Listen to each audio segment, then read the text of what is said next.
నగర మేయర్ గద్వాల్ విజయలక్ష్మిపై అవిశ్వాస తీర్మానాంశం నగరంలో హాట్ టాపిక్గా మారింది. జూబ్లీహిల్స్లోని మాజీ మంత్రి తలసాని శ్రీనివాస్ యాదవ్ నివాసంలో జరిగిన విందుకు ఆ party working president KTR, greater పరిధిలోని ఎమ్మెల్యేలు, ఎమ్మెల్సీలు తదితరులు హాజరవగా ఈ సందర్భంగా జరిగిన సంభాషణల్లో మేయర్పై అవిశ్వాసం అంశం కూడా ప్రస్తావనకు వచ్చింది.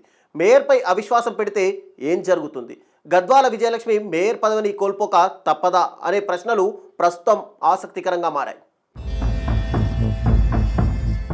నగర మేయర్ గద్వాల విజయలక్ష్మి పదవీ బాధ్యతలు స్వీకరించి వచ్చే నెల ఫిబ్రవరి 10వ తేదీకి 4 ఏళ్లు పూర్తి కానుండడం, ఆ తర్వాత అవిశ్వాస తీర్మానానికి ఎమ్మెల్యేలు, ఎంపీలు, ఎమ్మెల్సీలకు కూడా అవకాశం ఉండడంతో ఇదే అంశంపై చర్చ జరుగుతుందనే ప్రచారం వైరల్గా మారింది. ముఖ్యంగా రాజకీయ వర్గాల్లో, జిహెచ్ఎంసీ వర్గాల్లో ఇది హాట్ టాపిక్ అయింది. జిహెచ్ఎంసీ ఎన్నికల సందర్భంగా మేయర్ పదవి కోసం ఎంతో మంది పోటీ పడినా గద్వాల్ విజయలక్ష్మికి బీఆర్ఎస్ అవకాశం కల్పించగా ఆమె కనీస కృతజ్ఞత లేకుండా గులాబీ పార్టీని వీడి కాంగ్రెస్లో చేరారనే అభిప్రాయం ఆ పార్టీ నేతల్లో ఉంది.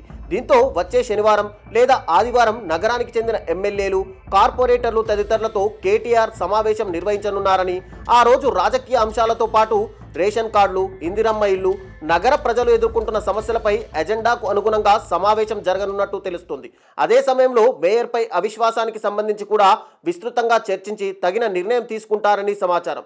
జిహెచ్ఎంసీ చట్టం, నిబంధనలు, ప్రస్తుతం జిహెచ్ఎంసీలో ఆయా పార్టీల బలాలు తదితరులను పరిగణలోకి తీసుకుంటే పదవి పోయేంత ప్రమాదమేమీ లేదని మున్సిపల్ వ్యవహారాల నిపుణులు చెబుతున్నారు.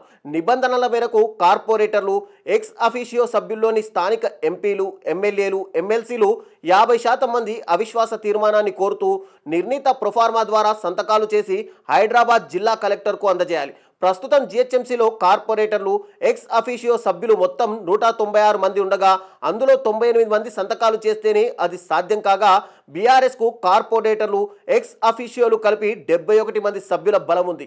అయితే అవిశ్వాసం పెట్టాలంటే మరో పార్టీ కలిసి రావాలి. ఎంఐఎం ప్రస్తుతం కాంగ్రెస్తో సఖ్యతగా ఉండడంతో కాంగ్రెస్కు వ్యతిరేకంగా బీఆర్ఎస్తో కలిసి నడుస్తుందని చెప్పలేమని, ఇక మిగిలింది బీజేపీ.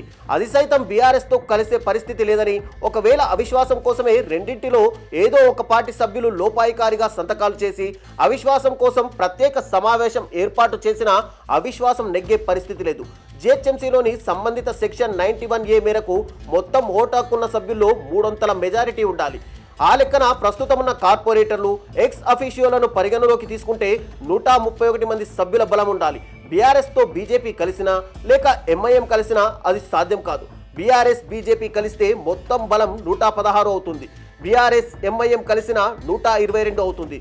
కోరమే ఉన్నప్పుడు అవిశ్వాసం ముందుకు వెళ్లే పరిస్థితి ఉండదని జిహెచ్ఎంసీ చట్టం, నిబంధనల గురించి తెలిసిన నిపుణులు చెబుతున్నారు.